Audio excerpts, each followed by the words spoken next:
নমস্কার বন্ধুরা, Monas kitchen and blog 245 চ্যানেলে তোমাদের অনেকখানি স্বাগত জানাই। তো আবারও চলে এসেছি নতুন আর একটা রেসিপি নিয়ে। আজকে কিন্তু ব্রেডের দারুণ একটা রেসিপি নিয়ে চলে এসেছি। তো প্রথমেই আমি ব্রেডগুলোর সাইডগুলো কেটে নিয়েছি, দিয়ে ব্রাউন কালারের অংশটা বাদ দিয়ে দিয়েছি। এরপর আমি মাঝখান দিয়ে কেটে নিয়েছি। এরপর আমি কড়াইতে তেল বসিয়ে দিয়েছি। তেলটা অল্প গরম হলে আমি ব্রেডগুলো দিয়ে দিচ্ছি।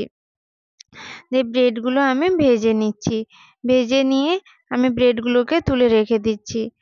এরপর আমি এখানে হাফ লিটার মতো দুধ নিয়েছি। দিয়ে দুধটাকে আমি ভালো করে ফুটিয়ে নিয়েছি। দুধটা ফোটানো হয়ে গেলে আমি এখান থেকে 2 হাতা মতো দুধ তুলে একটা বাটিতে রেখে দিচ্ছি। এরপর আমি ওই দুধটাতে 2 চামচ মতো কাস্টার্ড পাউডার মিশিয়ে দিচ্ছি।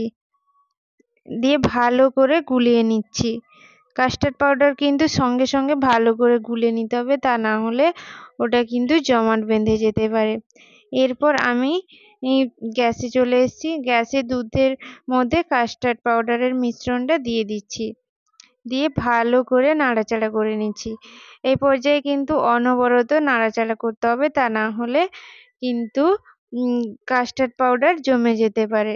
তো গ্যাসের ফ্লেম একদম লোতে রেখে আমি অনবরত নাড়াচাড়া করে নিচ্ছি। তো নাড়াচাড়া করে এর কনসিস্টেন্সি যখন অর্ধেক হয়ে যাবে তখন আমি দিয়ে দিব চিনি।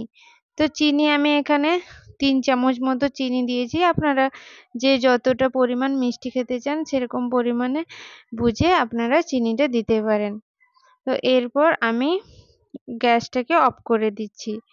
এরপর একটা প্লেটে আমি সাজিয়ে নিচ্ছি ভেজে রাখা ব্রেডগুলো। ব্রেডগুলোকে আমি একে একে সাজিয়ে নিয়ে এরপর যে মিশ্রণটা তৈরি করেছি কাস্টার্ড পাউডার এবং দুধের, ওইটা হাতার সাহায্যে দিয়ে দিচ্ছি। দিয়ে আমি সাজিয়ে নিচ্ছি। এরপর আমি দিয়ে দিচ্ছি ড্রাই ফ্রুটস দিয়ে আমি এটা ডেকোরেশন করে নিচ্ছি। তো এই রেসিপিটা কিন্তু খুবই সিম্পল একটা রেসিপি, কিন্তু এর টেস্ট খুবই দারুণ। খুবই অল্প উপকরণ দিয়ে এই রেসিপিটা বানানো যায়। বাড়িতে হঠাৎ অতিথি এলে এই রেসিপিটা একবার বানিয়ে দেখতে পারেন। যারা যারা এখনো বানাননি একবার হলেও বানাবেন, এটা কিন্তু দারুণ হয়। তো রেসিপি কেমন লাগলো অবশ্যই কমেন্ট করে জানাবেন।